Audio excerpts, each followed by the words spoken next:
Happy Thanksgiving, everybody. I'm Bree the Plant Lady. Today, I just wanted to make a short video to express my sincere gratitude to each of you for your support and interest in my YouTube channel. When I first started this, I was very apprehensive and I really didn't know what to do. And over the years, I have really developed a true appreciation and a genuine joy for sharing my garden with all of you. And of course, it brings me an incredible amount of happiness to see the garden filled with people. So thank you all so much for supporting the first ever seed sale and cottage gardening demo last weekend. I think it was a huge success and it far exceeded all of my expectations. One of the most touching moments of that experience was how many young gardeners came, kids who came with their parents, and one young lady in particular who told me at the end of the session how inspired she is by these gardening videos and that she has success following my advice. Well, it touches my heart in a way that I simply can't even express. Having that kind of feedback makes me so motivated to keep sharing the garden with everyone and, continuing to share just genuine horticulture information with all of you with the intention of helping you garden in the most practical way possible so that you have a successful experience.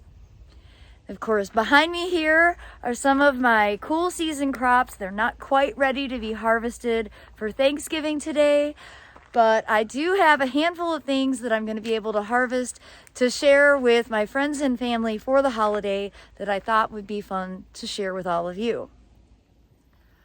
So first, right here behind me is this hybrid citrus, which is also fully hardy here in the Raleigh, North Carolina area. And I believe this is 1/4 grapefruit, 1/4 lemon, 1/2 Poncirus trifoliata. And it consistently sets a lot of fruit every year. Some are a bit difficult to access because they're really high. But this year I am planning on using this in some of my vegetable dishes just to add that citrus zest. I find this to be a bit bitter, but with a little bit of organic sugar, it's actually quite delicious to eat. And I'm excited to include this in some of my vegan dishes this year that are alpha-gal safe. All of my biggest greens are ones that self-sowed. So you can see I've got this awesome Siberian Russian kale that's growing, of course, outside of the bed, but it's perfect. And I'm going to be harvesting a bunch of these leaves, although look what I see here, a baby cabbage worm.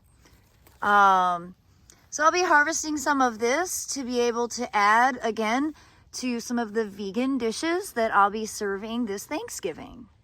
Of course, I'm super excited to have a couple of broccolis that are ready to be harvested. Broccoli and cauliflower are two of my all-time favorite vegetables, and I think they especially taste good when you grow them yourself. What about potatoes? Well, I have got a bunch of sweet potatoes, and these are all Treasure Island, and I am going to be doing a sweet potato tasting this year, which I've been doing the last few years to be able to showcase the different flavors of all the different varieties. Now, I still have more sweet potatoes to harvest, but I think this is a pretty good haul so far. Since contracting alpha-gal from a Lone Star tick, my diet has changed really significantly, and it makes the holidays a little bit hard because I can't eat the same food as everyone else, and everybody feels stressed out about trying to feed me, and though I keep saying, don't worry, I'll have my own food. It's just really awkward, and it's annoying because a lot of times at meals, the entire conversation revolves around alpha-gal. But I will say that one of the most important things that I eat now in my diet is squash. And this year I was able to grow a lot of squash for myself, and some of it is really good for long storage. So One of my favorites is this chayote squash. This is actually hardy and perennial here. This was growing up over the greenhouse all summer long, and I harvested like 50 giant fruits off of it. Another squash that I really love to grow, and I didn't get a huge harvest from, but I got enough, is the butternut squash. And of course, this is great because it is really good for long storage. But I'm going to go ahead and cook this for Thanksgiving. And another one of my favorites is this Cushaw squash, which is an heirloom variety native to North Carolina. And it grows really effectively here. It is resistant to squash vine borers, and it doesn't get powdery mildew. And it sets, obviously, enormous fruit that will feed a small army. So those are 3 squashes that will definitely be included in a squash medley this year for my Thanksgiving.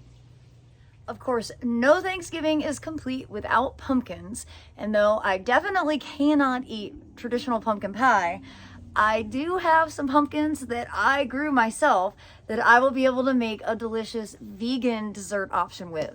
So what I have next to me here is an All-American Selections winner called Buckskin, and I actually got 3 fruit off of that vine.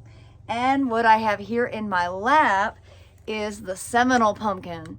And this is another outstanding variety that's actually native to Central Florida. And it's squash vine borer resistant and powdery mildew resistant. So it does exceptionally well here in the Southeast, and it's really delicious to eat. Well, from my family to yours, I am wishing you all the very best for a happy and healthy Thanksgiving celebration. I am endlessly grateful to each of you for your support and interest, and for helping create this wonderful community that all revolves around home gardening. Thanks so much for watching, and happy Thanksgiving, everybody.